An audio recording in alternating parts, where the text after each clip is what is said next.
Hello my dear students. मैं हूं उदय ठाकुर और आप देख रहे हैं स्टूडेंट्स पेरेंट्स और टीचर्स का फेवरेट चैनल टी उदय ठाकुर। दोस्तों, आज की इस वीडियो में हम सीखेंगे इंग्लिश की वो टेक्निक जिसकी मदद से आप एग्जाम में बहुत अच्छा परफॉर्म कर सकते हैं। और वो टेक्निक है चैप्टर्स के की पॉइंट्स को याद करना, और चैप्टर के की पॉइंट्स को किस तरीके से आंसर्स में आपको लिखना है, कैसे यूज करना है, वो सब हम सीखेंगे इस वीडियो में। तो बिना समय को व्यर्थ किए हम स्टार्ट करते हैं आज की इस वीडियो को। और आज की इस वीडियो में हम डिस्कस कर रहे हैं काठमांडू चैप्टर को। चक्षु, आप मुझे सुन पा रहे हैं?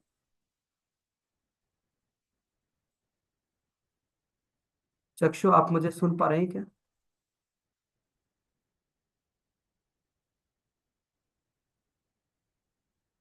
चक्षु, आर यू लिसनिंग में? सुन पा रही हैं मुझे? Yes sir. हाँ जी।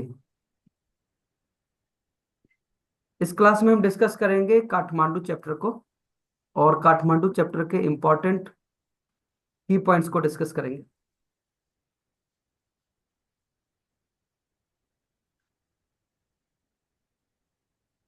काठमांडू चैप्टर विक्रम सेठ साहब ने लिखी है।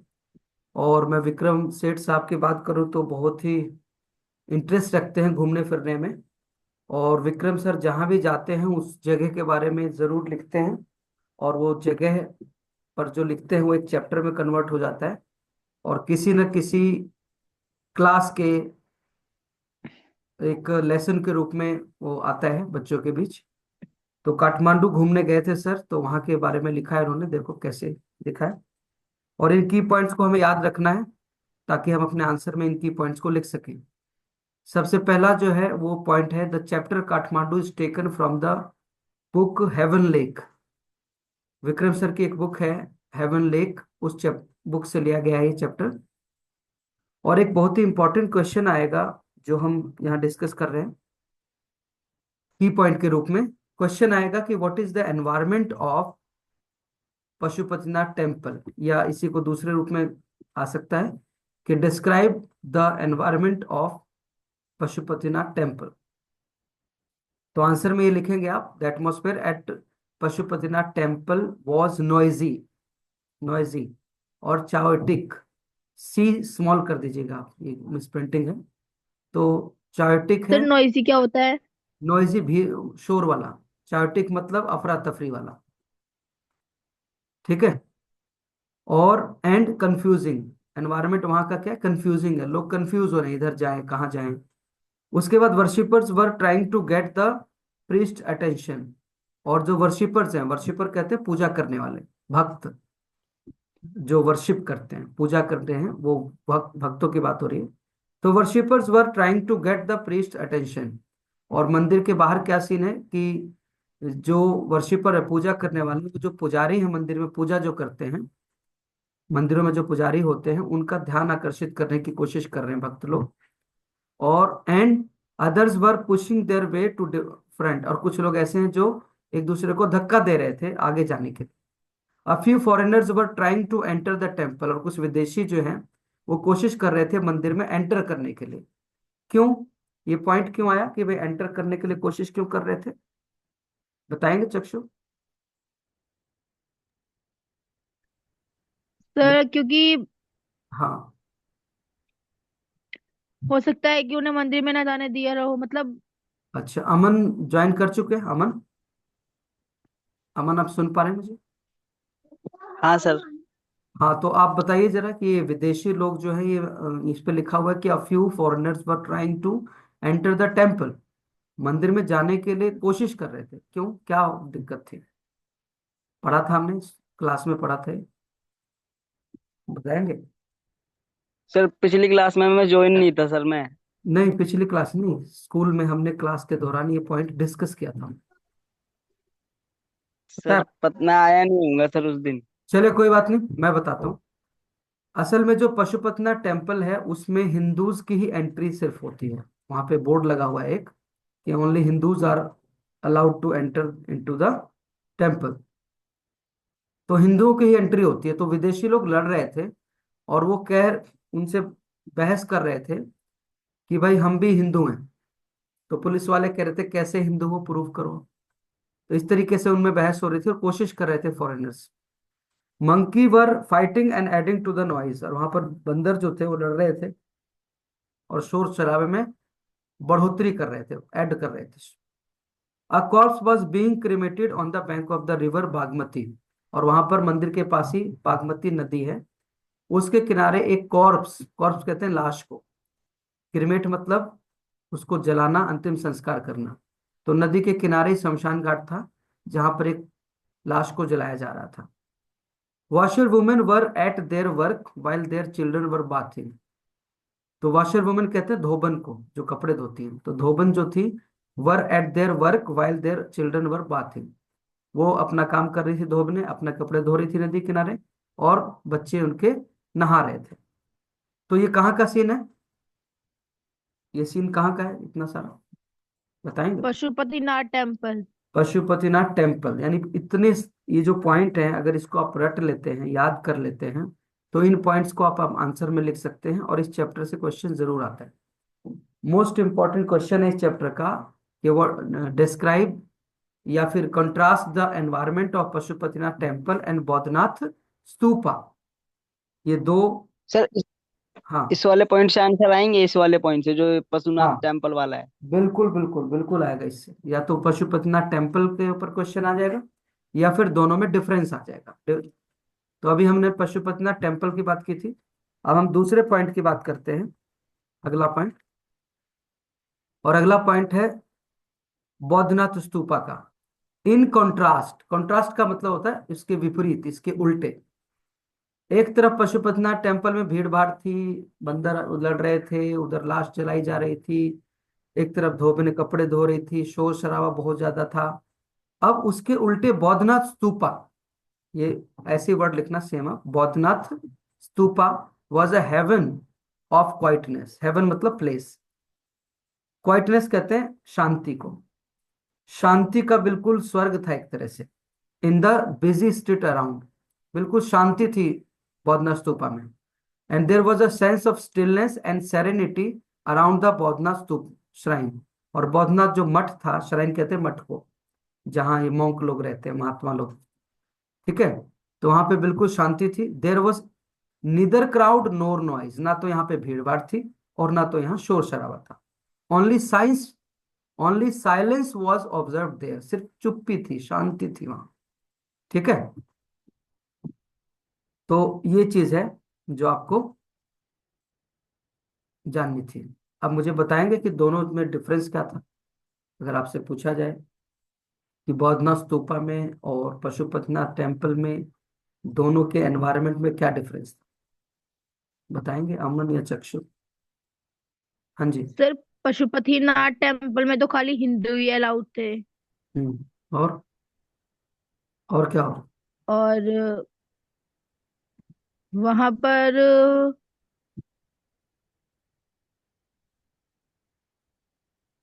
पशुपतिनाथ टेम्पल में और क्या क्या चीज थी, वो सारी बतानी है ना, तभी तो डिफरेंस बताएंगे।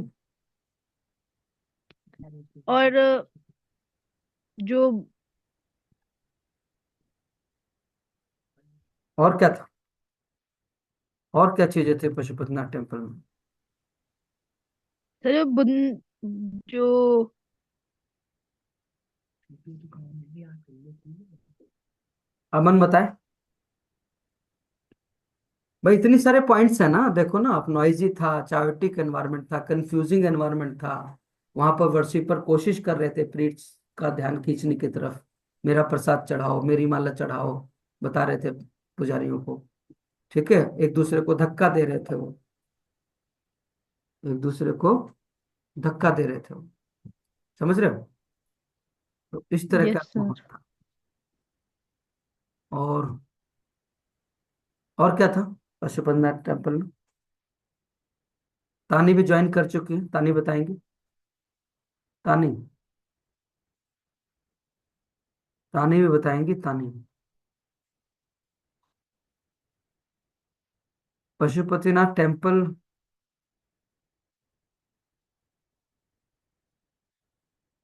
हाँ जी।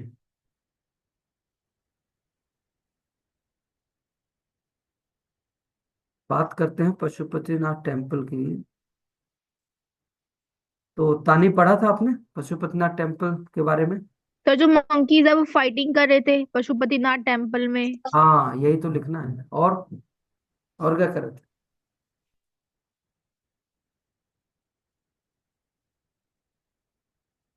और क्या कर रहे थे? तो जो विदेशी लोग हैं वो अंदर घुसने की कोशिश कर रहे थे। हाँ, बताते जाओ। और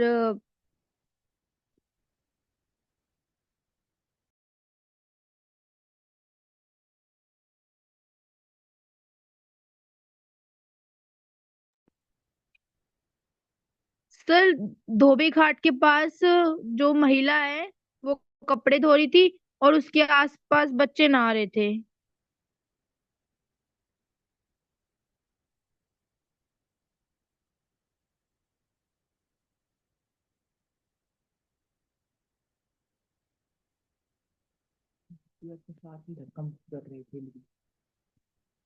तो वहां पे प्रसाद के लिए भी धक्का मुक्की हो रही थी।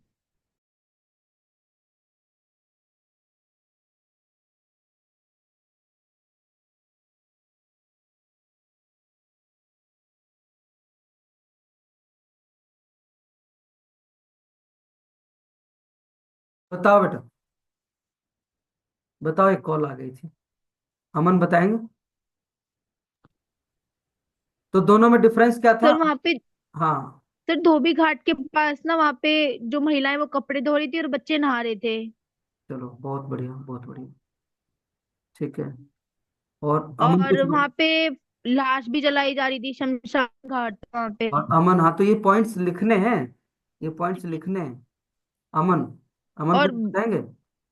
जो एक मिनट, अमन को चांस। हाँ सर कह रहा हूँ सर कह रहा हूँ जो पशुपतिनाथ वाला टेम्पल में था ना, जो जो चीजें बताई थी वो याद हो गई, जो दूसरा हाँ, वाला था ना वो थोड़ा समझ नहीं आया। तो पशुपतिनाथ में क्या क्या था बताओ, आप बताओ। तो चक्षु ने बताया, आप बताओ। Pashupatinath sir temple. उसमें क्या कहते हैं, जो हिंदू थे ना सिर्फ उन्हीं को जाने दिया जाता था। और वो क्या कहते हैं, अंग्रेजों को और नहीं जाने दिया जाता था। अच्छा, और क्या एनवायरनमेंट था पशुपतिनाथ टेम्पल का?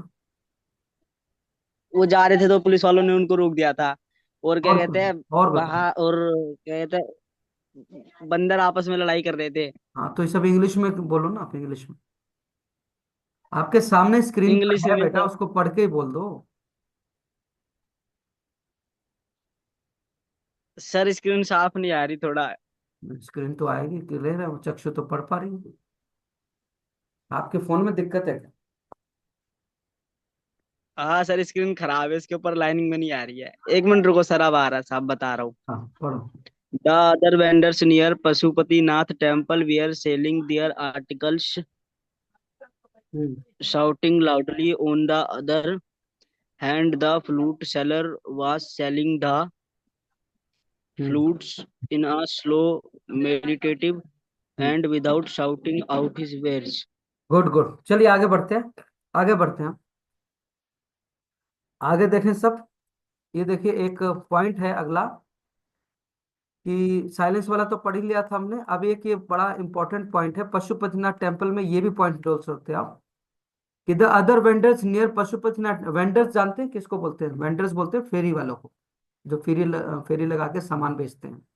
जैसे आपके आसपास वो पॉपकॉर्न वाले आते हैं नागिन धुन बजाते हुए, है ना?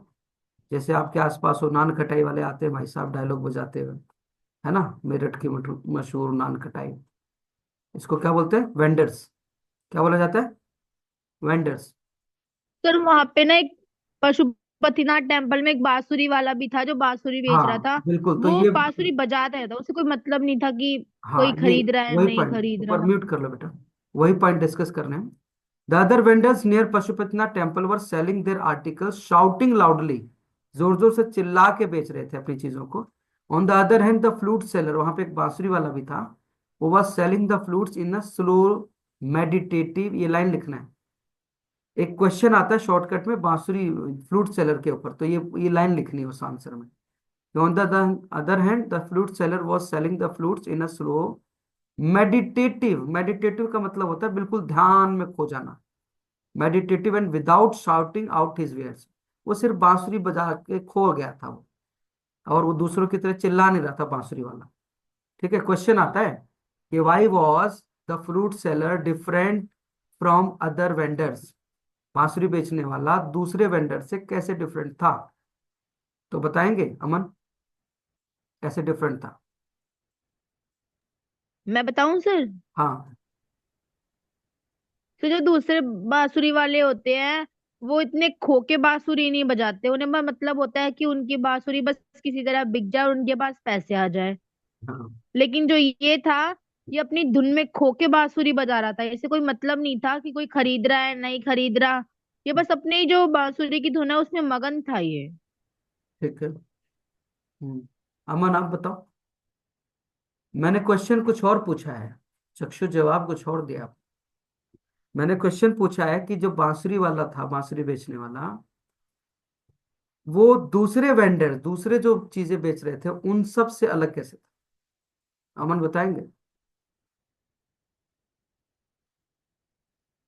हाँ जी। Why was the fruit seller different from other vendors? चलिए मैं बताता हूँ, सुनिए। दूसरे जो वेंडर्स थे वो अपने सामान को चिल्ला के बेच रहे थे, ये ले लो वो ले लो, ऐसे चिल्ला रहे थे। ये फ्लूट सेलर जो है चिल्ला नहीं रहा था, फ्लूट सेलर अपनी बांसुरी बजा के उसमें खोया पड़ा था। तो उसकी बांसुरी बजते हुए सुन सुन के लोग अब खुद ही ले जाते थे कुछ बांसुरी उससे। ये था फर्क। ठीक है, अब आगे बढ़ते हैं। अब एक इंपॉर्टेंट क्वेश्चन आएगा इस चैप्टर का, और वो इंपॉर्टेंट क्वेश्चन आएगा कि भाई, एक श्राइन है, श्राइन कहते हैं मठ को, मठ को, जैसे जहाँ पे संत लोग रहते हैं, जिसको आश्रम भी कहते हैं हम लोग आम भाषा में, आश्रम। तो पशुपतिनाथ मंदिर में एक आश्रम है। तो at Pashupatinath there is a small shrine, एक छोटा आश्रम है on the bank of Bagmati river, Bagmati river के किनारे। That when it emerges full the goddess inside will escape. लोग मानते हैं वो जो मंदिर है, वो जो आश्रम है, वो डूबा हुआ है, आधा आधा पानी में डूबा हुआ है। लेकिन लोगों का मानना है कि उसके, अगर वो पूरा पानी से बाहर आ जाता है, इमर्जेस फुल, जब वो आश्रम पूरा ऊपर आ जाएगा पानी से, तो उसके अंदर की देवी गायब हो जाएंगी, and the evil period of Kalyug will end on the earth. और कलयुग का जो अंत हो जाएगा, ये जो कलयुग चल रहा है, तो कलयुग फिर सतयुग में आ जाएगा फिर। आपको पता होगा युग युग थे ना अलग अलग, कलयुग, सतयुग, त्रेता युग, द्वापर युग, ऐसे करके युग थे। तो ये कलयुग का अंत सर हो। ये स्टोरी रियल है या फिर वैसे ही बनाई गई है? ये लिखी गई है, स्टोरी नहीं है ये जो है ना, जो हमारे विक्रम सेठ जी हैं, राइटर जो हैं, वो जो गए हैं पशुपतिनाथ मंदिर घूमने, तो वहां पर मंदिर को देखा, वहाँ उनके माहौल के ऊपर लिखा है। ठीक है, और जरूरी नहीं कि इन्होंने ही लिखा है, आप भी कल को ऐसे चैप्टर्स लिख सकते हो। आप कहीं घूमने गए, नैनीताल, वैष्णो देवी, तो उसके बारे में आप भी ऐसे लिख सकते हो, और आप भी राइटर बन सकते हो। तो उन्होंने फिर वहां के सर लोगों से। मंदिर के अंदर ही आश्रम है? हाँ जी, क्या कह रहे हैं? मंदिर के अंदर ही आश्रम है, नहीं, मंदिर पशुपतिनाथ से बाहर, टेम्पल में मंदिर आश्रम है? से बाहर, मंदिर से बाहर, नदी, नदी किनारे है, नदी में पानी में डूबा हुआ है आधा आश्रम, नदी के बाहर। तो उस आश्रम के बारे में नदी के लोगों की, किनारे नदी में डूबा हुआ है? हाँ, वो नदी के पानी में आधा डूबा हुआ है, मतलब कुछ पार्ट डूबा हुआ है उसका। तो लोग वो ये मानते हैं, मान्यता होती है ना लोगों को, भाई कई लोगों को मंदिरों के बारे में मान्यता होती है कि भाई ये मंदिर जो है, इसमें ऐसा हो जाएगा तो ये हो जाएगा। ठीक है, ये इस मंदिर में भगवान के चरण पड़े थे, जैसे खाटू श्याम जी के बारे में मंदिर में चुलकाना धाम एक है यहाँ पानीपत के पास। तो लोग कहते हैं कि भाई वहां पर जो है शीश दान दिया था खाटू श्याम जी ने, भगवान कृष्ण ने उनका शीश मांगा था, फिर उन्होंने दान दिया था वहां। तो वहां पे वो पेड़ भी है जहाँ पे उसके पत्ते छिदे हुए हैं। तो ऐसे करके ये मान्यता होती है, लोगों, लोग जो बोलते हैं, इसको किंवदंती भी कहा जाता है। ठीक है, तो सर ये वाला क्वेश्चन आएगा पेपर में? हाँ, पेपर में आएगा, इंपॉर्टेंट है ये, कि what is the story about end of Kalyuga, कलयुग के एंड के बारे में क्या स्टोरी है। तो फिर स्टोरी यही है जो आप सामने दिख रहा है आपको। देर is a small shrine on the bank of Bagmati river, एक आश्रम है Bagmati, and when it emerges full, और जब ये फुल इमर्ज हो जाएगा, बाहर आ जाएगा पानी से, the goddess inside will escape, उसके अंदर की देवी जो है वो गायब हो जाएंगी। And the evil period of Kalyug will end on earth, और इस धरती पर कलयुग का अंत हो जाएगा। ये आते हैं, ठीक है। नेक्स्ट आते हैं, बाकी इतना इंपॉर्टेंट नहीं है, बाकी डिस्कस कर चुके हैं हम। उसके बाद आते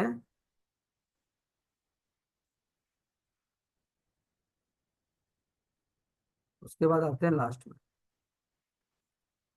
एंड ऑफ कलयुगा के बारे में हम पढ़ चुके हैं।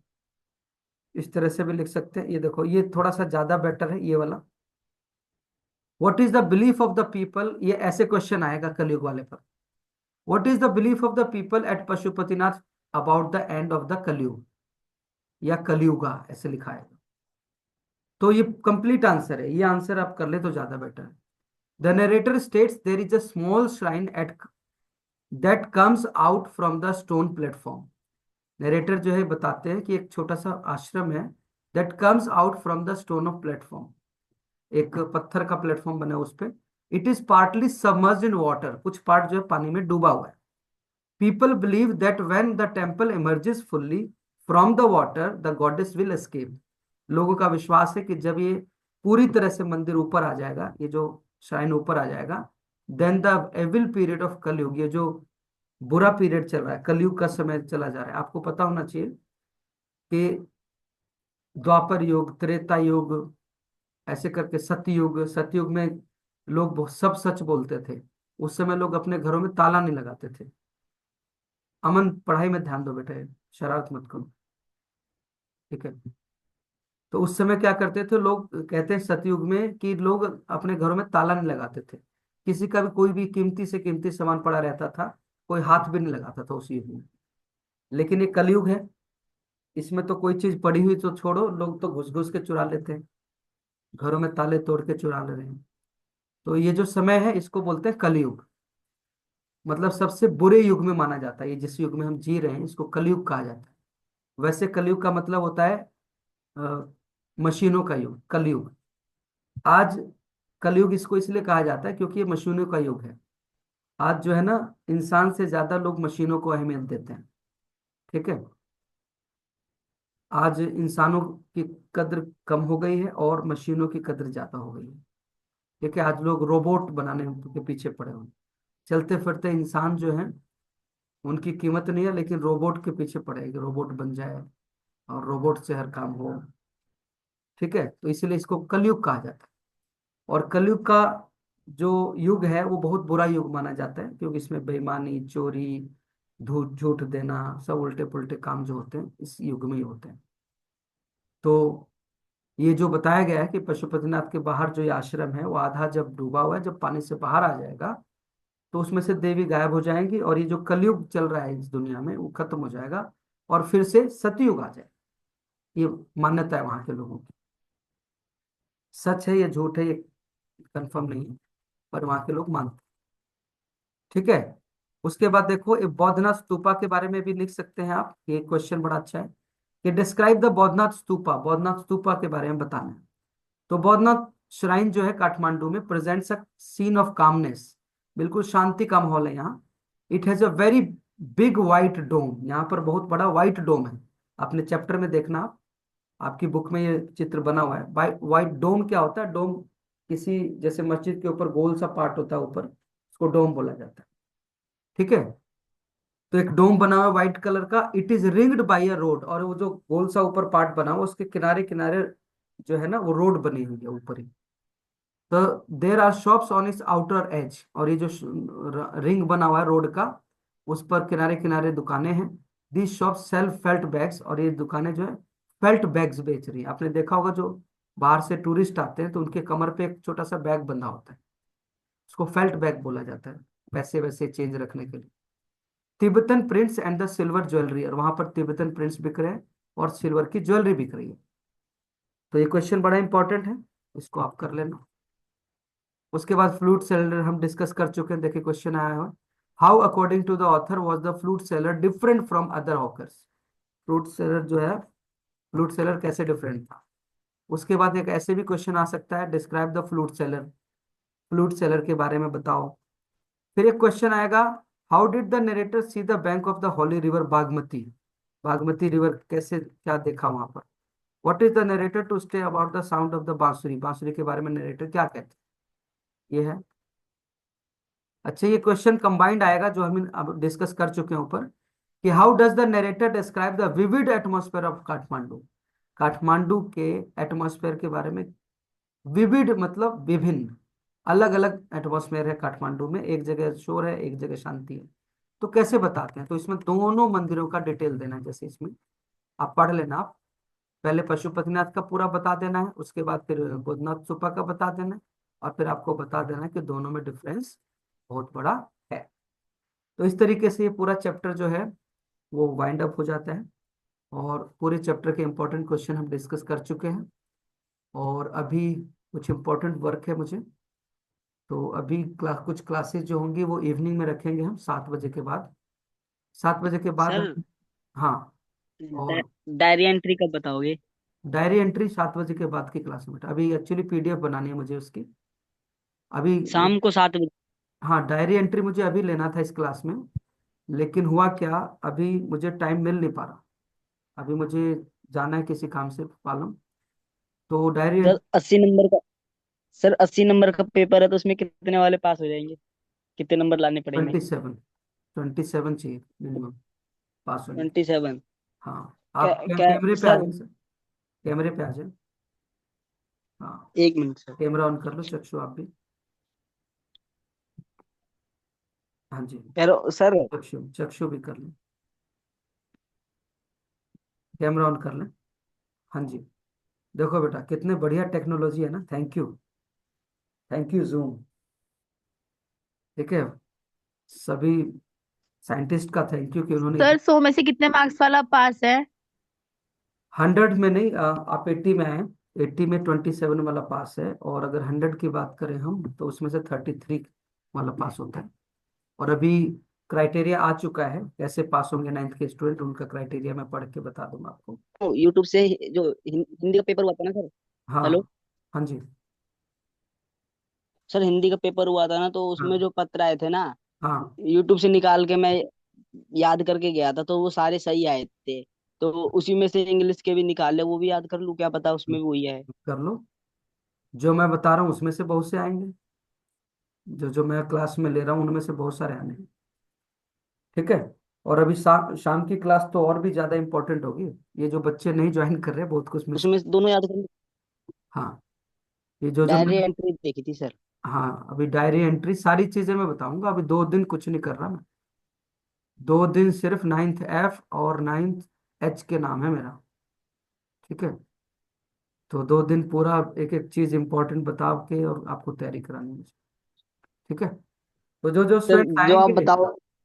हाँ जो मैं बताऊंगा उसी में से आना है, ज्यादातर ज्यादातर उसी में से आना है। तो सर जो सबका, सर दो एक दिन आप बात पूछूं? बताओगे हाँ जी हाँ जी बताइए। हम्म। सर आपके पीछे का बैकग्राउंड कैसा आ रहा है? ये वर्चुअल बैकग्राउंड है बेटा, ये मेरा ड्रीम होम है। ठीक है, कि जब आपके पास लैपटॉप आएगा तो आप भी ऐसे सेट कर सकते हो, आप कुछ भी सेट कर सकते हैं, वीडियो फोटो कुछ भी सेट कर सकते हैं, इसको वर्चुअल बोलते हैं, वर्चुअल, वर्चुअल बैकग्राउंड। फोन से नहीं होता है, जब आप लैपटॉप लेंगे तो लैपटॉप से हो जाएगा। ठीक है, चलो बेटा मिलते हैं, और इवनिंग क्लास का मैसेज मैं भेज दूंगा, इवनिंग क्लास जैसे मैं फ्री होऊंगा, सर। हो सकता है 4-5 बजे से भी हो सकती है या 7 बजे से, लेकिन इन क्लासेस में मैं पूरा इंग्लिश के जितने इंपॉर्टेंट क्वेश्चंस हैं वो सब डिस्कस करूंगा। जो बच्चे ज्वाइन करेंगे वो समझदार हैं, जो बच्चे नहीं ज्वाइन करेंगे पछताएंगे। चलो, thank you very much. Thank you sir, हमारी क्लास के लिए आप हमें इतना टाइम दे रहे हो उसके लिए। ठीक है, मैं तो पूरे 2 दिन आप ही के नाम। ठीक है, thank you very much. Okay, good day. आप रिवीजन करें, जो मैंने नोट्स भेजे हैं ना बेटा, सुनो, जो नोट्स भेजे हैं मैंने उन नोट्स को पढ़ें, उसी में से ज्यादातर इंपॉर्टेंट है। ठीक है, बाकी मैं ऑनलाइन क्लास में जो भी डिस्कस करूंगा सिर्फ इंपॉर्टेंट ही डिस्कस करूँ। Thank you very much.